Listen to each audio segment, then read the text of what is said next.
wanting to be the best woman you can be, wanting to be authentic to you, it's important to remember there will come events, there will come encounters with other people where you thought of saying something, but you didn't, and then you start putting yourself down because, ooh, if you just said it at the right time, then maybe they would have understood. That's where it's important for you to forgive yourself, and not only forgive the part of you who used to not be confident, who used to not speak her mind. It's important for you to forgive that part, but it's also important for you to forgive or maybe extend grace to the future you who is still navigating into this world. I hope I'm making sense, but being your authentic self will take you on a journey.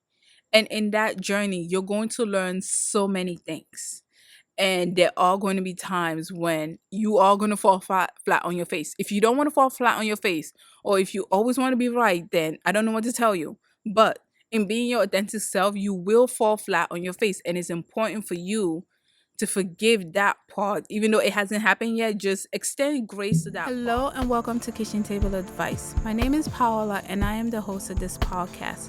This podcast is a safe place where you can ask for any advice you want. It can be relationship advice, both platonic or romantic, career advice, or life advice. I wanted to create a safe place where you can ask for your advice without fear. My purpose here is to serve as a guide and give you a different perspective for you to eventually both find your purpose in life as well as your voice. As a reminder, every name will be anonymous and your identity will always be kept a secret. This is not professional advice, and I am not a licensed therapist or psychologist. Just think of this as advice you would get from a close friend on a kitchen table. So, let's begin. Hello, my wonderful gems. How are you? I hope you're doing amazing. If you're a returning gem, welcome back. If you're new here, hello, how are you? Make sure you set out the vibe, and if you like what you're listening to, then please feel free to subscribe and like this video. Alright, as usual, we just jump into the first story of the episode. So, the title of the first story is How Can I Become a Stronger and More Fearless Woman and Live a Happy and Confident Life? That is a tall order, but here we go. TLDR, how can I be my authentic true self rooted within myself? I hope I can give you substantial advice, but let's jump in. All right. Since a year or two, I'm feeling more down than I used to.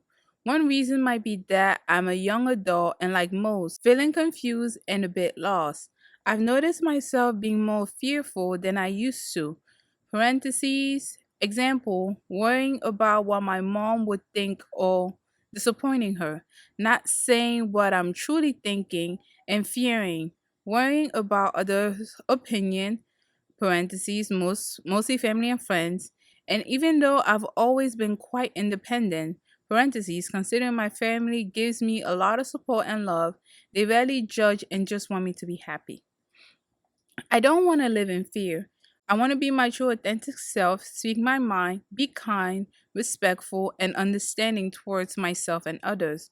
Do what I want to do and what feels right for me.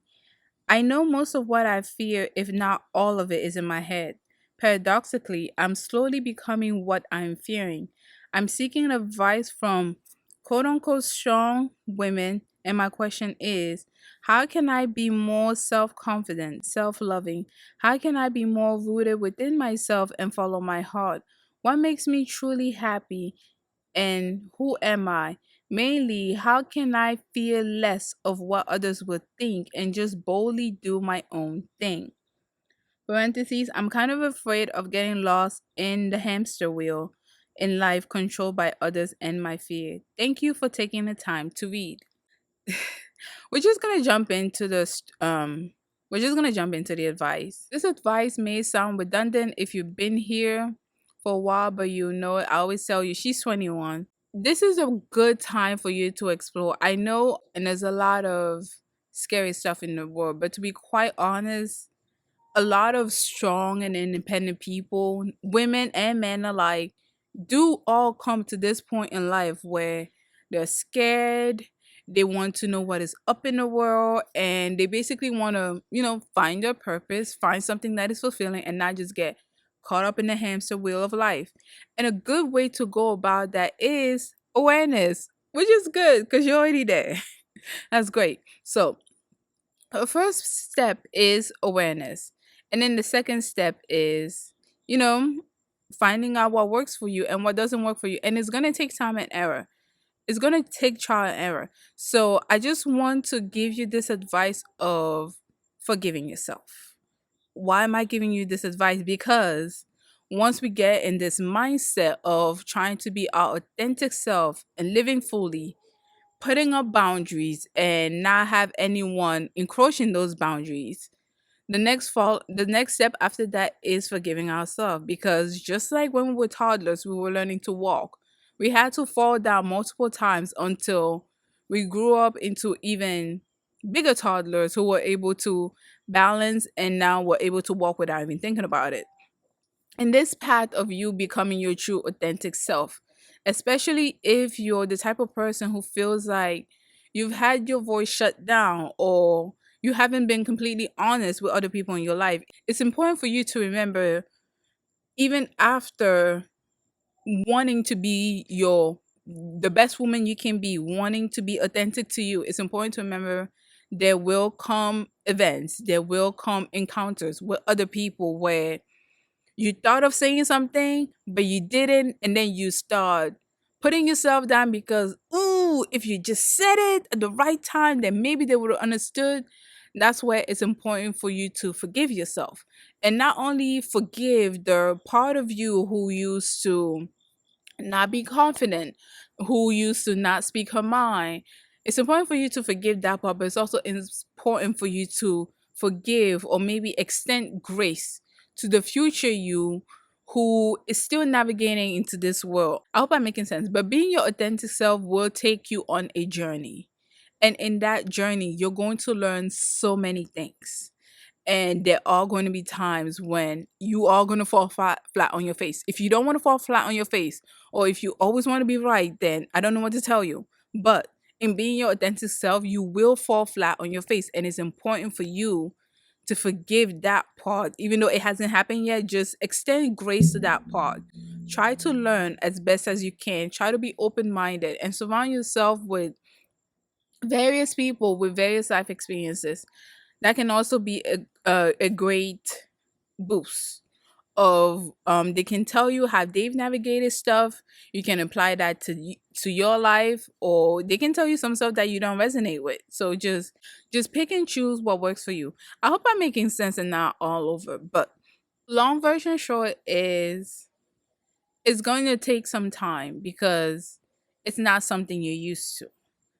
Unfortunately, we don't start out being our authentic self. Unfortunately, in life, people put their preconceived notion of who we should be, either directly or indirectly.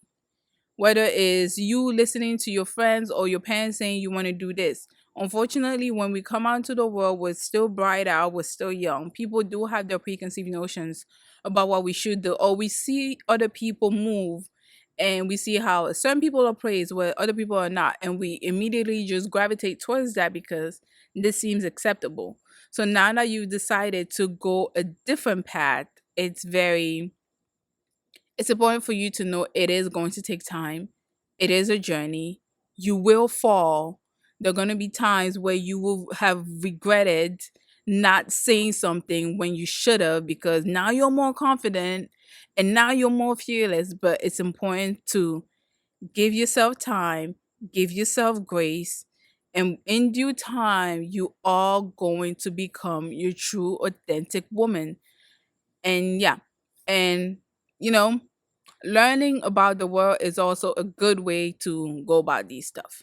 Not just experiencing, but also learning, reading some self-help books and applying those to your life can also be can also be a way to go toward this path. I hope I'm making sense. All right. And another point that I do want to state in this advice is love. I know it's so cheesy. It is so cheesy, but it really is love. You need to evaluate your, I call it the love fear meter.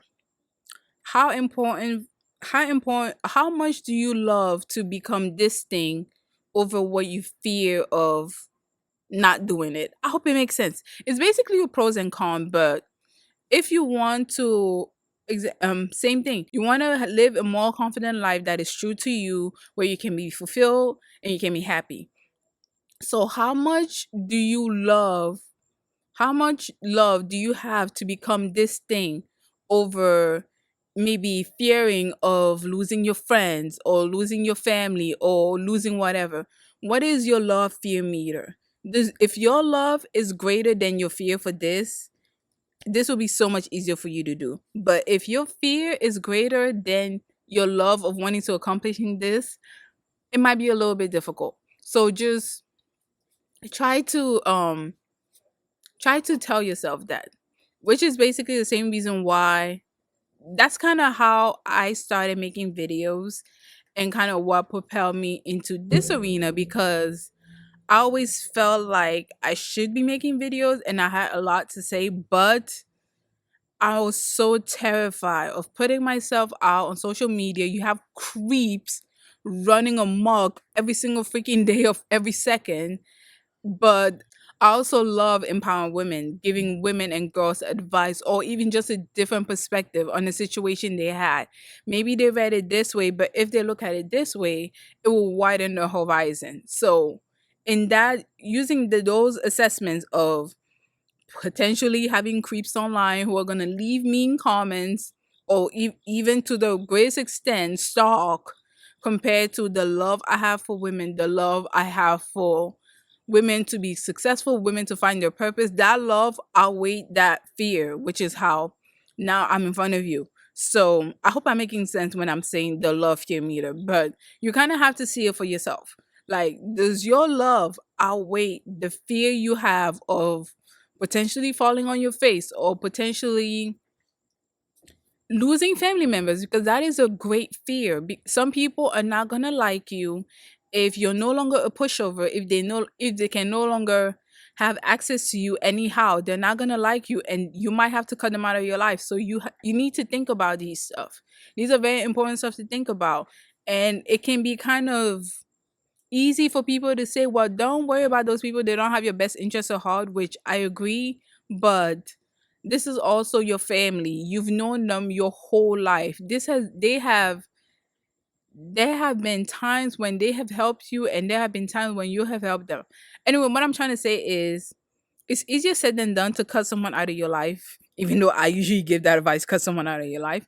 But I also acknowledge that it's easier said than done to cut someone out of your life than to than to keep going with what is familiar, because they have been there for you. And yeah, so you might feel guilty, but they have been there for you, and you might feel guilty or you might feel a sense of giving back, whatever it is. But you know it better than I do. But yeah, that's what I mean by the love fear balance. Hopefully your love outweighs your fear so you can move toward your goal and not feel any sense of resentment or guilt following it. But that's what have helped me, and I hope it can kind of give you clarity on this. And I apologize for not having, well, I'm not going to apologize. I'm sorry. But my thoughts were not in order, but I hope I was able to clarify some stuff for you.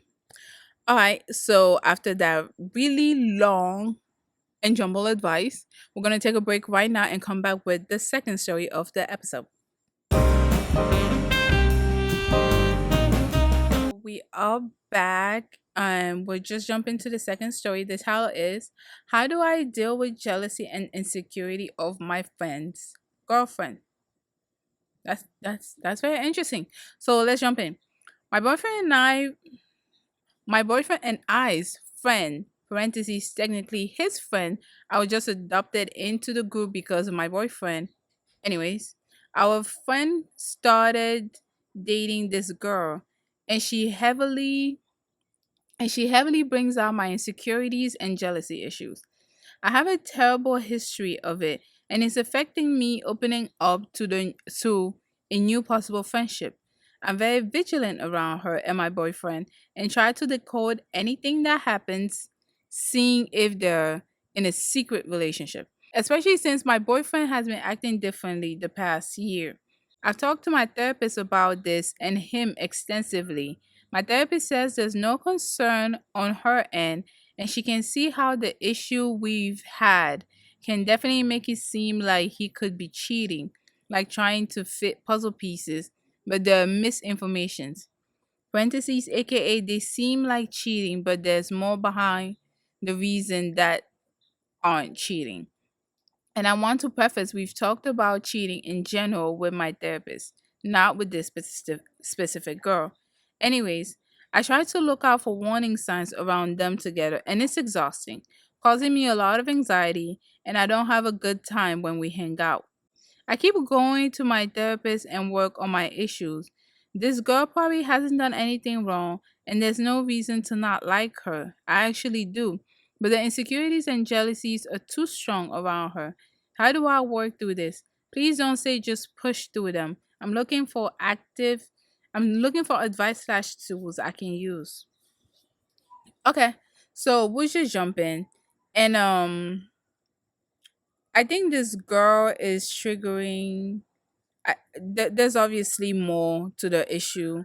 First thing is, have has your boyfriend cheated on you before? Has he given you reason for you to not trust him? Because just seeing this girl, this attractive girl around your boyfriend, does not necessarily warrant they're cheating unless he has a history of cheating. So first, that is my question, and secondly, it which first that's my question, but I'm going to add toward the side of he has cheated, which is why you're bringing this up. Or maybe you've previously been in a relationship where partners have cheated on you, and you think he's going to cheat on you because he fits a certain mold. I don't know, but exploring both of those points, I do kind of agree with your therapist, but I honestly, if she's bringing out such extreme emotions in you, I think well, there's obviously more to the story. I think there's more to the story, and I don't know. I really don't know how to how to even go about this right now.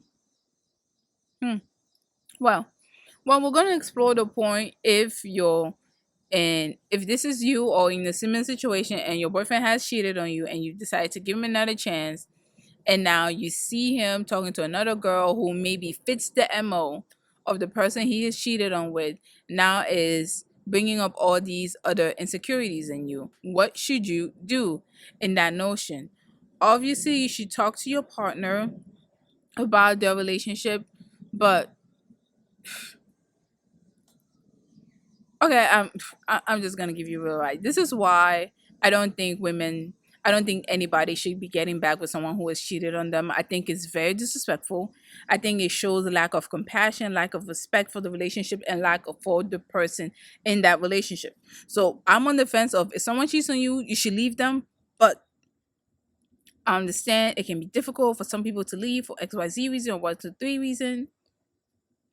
Anyways, um, what should you do if your partner has cheated and you took him back, and now you're seeing not this specific girl, because you did mention you talked to your therapist about cheating, but not with this specific girl. So you see someone who reminds you of the girl or the guy he cheated with, and he seems to be getting along with that person, and you think, oh my gosh, this is like a deja vu moment. Things are playing out exactly how they played out before. So what do?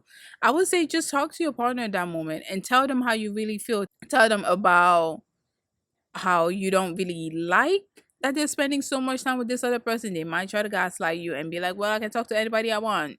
But tell them how you're not really comfortable. And if you have, quote unquote, forgiven them, you need to remind them in a relationship, trust is a two-way street. Yes, you have forgiven them, but that does not mean you're back to the place where you were, where you had absolute trust in them. They still have to earn your trust. And part of earning your trust is not placing you in things that are uncomfortable, or maybe when you voice that you are uncomfortable, You the both of you plan how you're gonna go about the situation. Some people may not like it, they might see it as controlling, but this is also why I don't think you should be taking a cheater back. Anyways, so that's how I would go in an alternative universe where cheaters come back. That's how we go about it. They still have to earn your trust, and just because you're forgiving them does not mean you fully trust them. They still have to earn your trust. They still have to build that bridge back. And for that bridge to be built back, then you don't need gray areas in your life where things are misconstrued or misinterpreted into, oh, you're cheating when they're not. So they need to be completely open, completely clear about what the relationship is with this person. And if that person makes you uncomfortable, then they need to be willing to cut that person out of their life, because they're trying to earn your trust back. And you as the partner, you as the girlfriend, and you two's relationship together should be priority right now, since you've gone through such a major mishap. But then again, like I said, people may see it as controlling, and they might feel like you're controlling them. You should be fully trusting them because you're forgiving them. No, I don't think forgiving someone equals trusting them. And there's a big rhetoric out there that if you're forgiving someone, then you need to trust them. Absolutely not. They still have to earn your trust. And the reason why you're feeling jealous around this girl is because you don't trust them. And again, this is why I'm going to go back to my previous advice. Don't take back a cheater. It's very difficult to maintain a relationship if there's no trust. You have to trust your partner in a relationship. And if you do not fundamentally trust them, you should not be together. But if you're willing to make it work, then they need to work overtime to build up that trust. Otherwise, just cut it off. Like, just cut it off. That's all I'm going to say. But now on the flip side, if you're on the side of you've dated guys who were previously like your boyfriend, maybe in appearance or personality or whatever, and those guys have cheated on you, and now you're in a new relationship and you feel like he's giving that other girl too much attention and he's looking like your ex and he might cheat on you, this is when you need to come clean to your partner. You need to explain to them the history that you've had, and you need to explain to him or her that whenever you see them in a situation with another person where they're doing XYZ or one, two, three, you translate that action as cheating. You don't say they're cheating, but it's just because of your experience, because of what you've gone through, because of the previous relationships you've had, you translate this certain action as cheating. And obviously they're going to talk to you, they're going to reassure you. A caring and loving partner is always going to be open to you. They're going to try and reassure you, and that's when you two need to, work it out. They need to understand you're dealing with a lot of stuff right now, and yes, you're on a journey of health, but you're not quite there yet. They'll understand that this is a triggering thing for you, and they will know to not exacerbate your triggers. But in that type of relationship, you can't really be like, don't do this, because they haven't given you any reason to not trust them. So you do have to afford to them the benefit of the doubt, because they're not your ex. This is a completely different person. And as far as you know, and well, I hope they're much loving and much caring than your cheating ex. So you can't really apply that. So you can just tell them you're going through stuff. Yes, you're working towards it, but as it stands, you're still on a journey toward help. And seeing this type of behavior is triggering. And the best thing they can do for you at that time is be completely open, be completely forthright, or maybe even invite you in the conversation where they are with that person to make you feel included. Because I've noticed in most of the stuff like this where people think, oh, I'm cheating on you, is because they feel excluded. They don't really understand what is going on. Why are you two just talking and laughing and kicking? What's so funny? Okay, not in that tone, but basically in that tone. What is so funny? So, them including you in the conversation, trying to reassure you and include you whenever they're around this person, or maybe whenever that person starts speaking to them, they pull you to the side and you can speak as a trio or whatever. But the ways to go about it. But if you're in a second camp where someone in the past has cheated and you feel like the same behavior is manifesting in your new relationship, you're just gonna have to come out and be forthright with your new partner about what has happened, and you can both navigate toward how you can handle it. They can, they can always reassure you as best as they can, but the onus does fall on you, in you not judging them according to your previous relationships, because they're not your ex. They are a new person, and you still need to afford them that benefit of the doubt. Yeah, I don't know which camp she's in. She just said she mentioned cheating in general to her therapist, not about this specific girl. So it is leading me to believe she's in the first camp where he has cheated on her, and now she feels like the same behaviors are showing up again. But if you do happen to be in the second camp, I think just communication is key. Having your partner being open and forthright is always reassuring in relationships, especially when you've gone through so much in your previous relationships. But yes, so gosh, I've been bitten so many times. But yes, so that is it for this episode. I hope you like it. Please don't forget to like this video, subscribe, and leave your comments. We love reading your comments and we love hearing what you have to say. And lastly, you can always send us a message on our Gmail account, which is kitchentableadvice@gmail.com. And that's where we get some of our stories as well as business inquiries. Thank you so much for spending your day with us, and we see you next week.